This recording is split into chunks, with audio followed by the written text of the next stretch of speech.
Aloha parents, we hope that you had a safe and fun and creative Halloween celebration. This is a new month, November, so make sure that you complete and turn in your volunteer timesheet for the month of October. We also have a parent group meeting coming up next Tuesday. Please try to attend. At the very least, log in. You don't show yourself. You can wash dishes or do whatever you need to. And the meeting only lasts about 15 minutes, but it is so important that we have our parents attend. So please try, okay? Tomorrow is election day, and if you are able to vote, I hope that you voted. If you didn't, I hope you will tomorrow. Our voices matter and our voices count. So please. Okay. So we have completed our fall checkpoints. And you may ask, well, what is fall checkpoints? Okay, I'm going to try to explain this. We use something called the Creative Curriculum for planning and assessment. And we use Teaching Strategy Gold's website to document our observations and to assess and see where our children are at. Okay, so what your child says, what your child does, what you tell us about your child during our video meets, we record that. And then we use our observations and we input it onto the website. And we use it to complete a developmental checklist. And that checklist consists of over 38 objectives in 10 domains. The domains are social emotional, how your child handles himself, his feelings, how he gets along with others. Physical area, the large muscles, running, balancing, small muscles, putting things together, writing, language, cognitive, literacy, mathematics, science, social studies, and the arts. So we put our observations in, and then we use the continuum to determine where your child is functioning at. So this is what it looks like.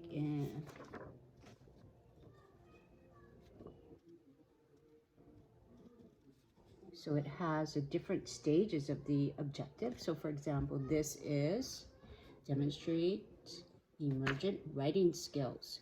So here we have number one. Number one says scribbles or marks, and it gives you, some examples. Scribbles, writes deliberately, makes marks that appear to adults to be in random order.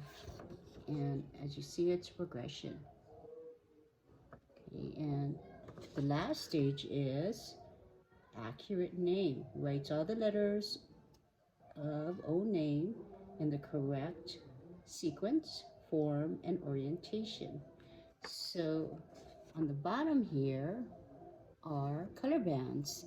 And what the color bands indicate is a child's developmental age, where you expect a child. So the green is a 3-year-old child. So you would expect a 3-year-old child to be functioning within these areas. So maybe we'll take a picture of your child's work and we'll use it and we'll determine where your child is, and we put a little click there. And at the end of the semester, we look at all of our observations and we determine where your child is functioning at in that particular area. Does that make sense? And this also helps us to plan meaningfully for your child. Okay, but unfortunately, distance learning is very limited. In the classroom, we spend 6 hours a day with our children, engaged in many different activities and different interactions, and that gives us lots of opportunities to observe and to document and to really see who your child is. Distance learning, maybe sometimes we have 15 minutes. So for the fall semester, there were many areas that we were not able to observe and figure out where your child is developmentally functioning in that area. So I think what we'll do now is we'll send you some homework. Where basically it's a checklist, and you can help us out by checking it and turning it back in, okay? And please, by the same token, take pictures of your child's homework or something your child did or said. Text us. Some families send videos to me, and I find that very helpful, and it's very joyful watching your child at work or play. So think about it, and we'd really appreciate it if we could be partners in this. Thank you. Okay. Many of you would like to see your child learning how to read and write, and that's wonderful. But know that there are steps in getting there. So for example, imagine if I've never been in the ocean and I want to learn how to surf. Well, there's steps, right? First, I have to get comfortable being in the ocean. I probably would have to learn how to swim. I would then have to be able to get on a board and balance. And probably the next step is learning the timing of the waves and having enough strength in my body to actually surf. So if I just got dropped off in the ocean with a surfboard, I would probably fail miserably. And another example is if I want to learn how to sew, I would not start with trying to sew a wedding dress, right? More like a beanbag or something. Yeah. So we don't want to set kids up for failure. We want to look at the steps. We want to see where they are and help them progress in the steps. And eventually they will get there, okay? But we want to make it fun. We don't want them to hate doing whatever it is we want them to do. So that's a trick, and it's an art. Right? It takes lots of observations, it takes learning where your child's at, and it takes knowing what the next step is and in helping them to support them in getting there. Okay. So I'm going to read you a story now, and it is called Leo, the Late Bloomer. And you know, books really help all of us learn, I mean, especially me, and children's books especially. Leo couldn't do anything right. He couldn't read. He couldn't write. He couldn't draw. He was a sloppy eater, and he never said a word. "What's the matter with Leo?" asked Leo's father. "Nothing," said Leo's mother. "Leo is just a late bloomer." Better late than never, thought Leo's father.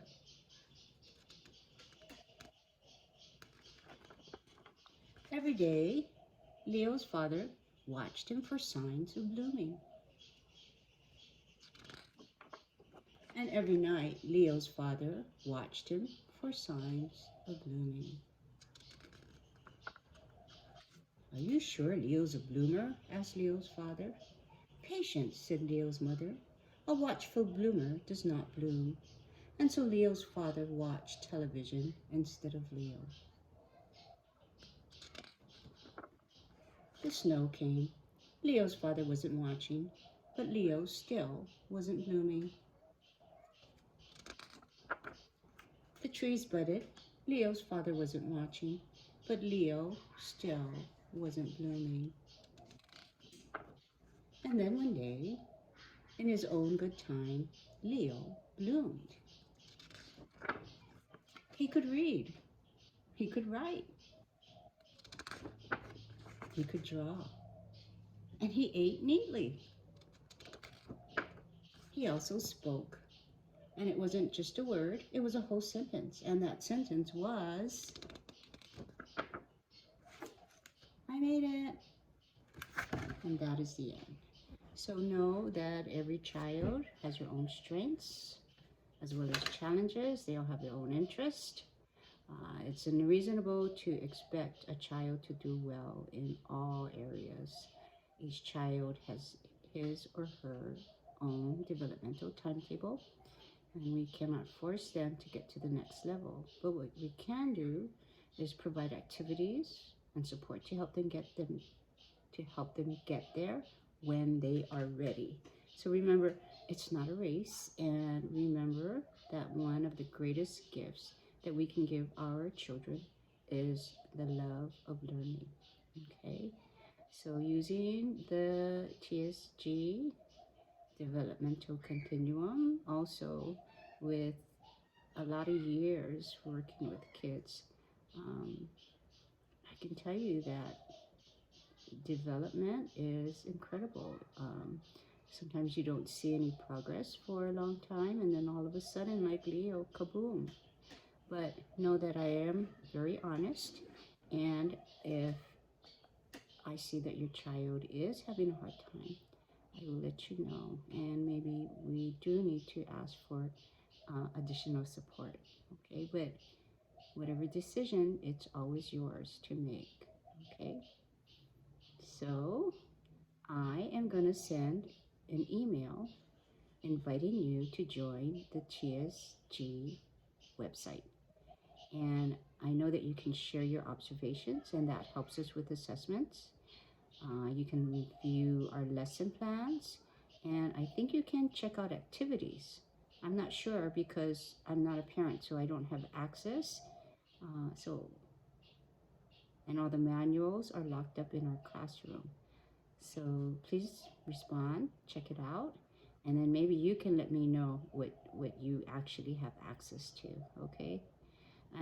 This week we will be talking about food, and here are some ways that you can participate. First of all, Halloween. If you could, have your child draw a picture and have them tell you the story about what you did on Halloween. And if you could, write their words down in their own words, okay? Because that gives us a language sample as well. The other thing is, you might want to think about sharing a recipe of your child's favorite healthy food.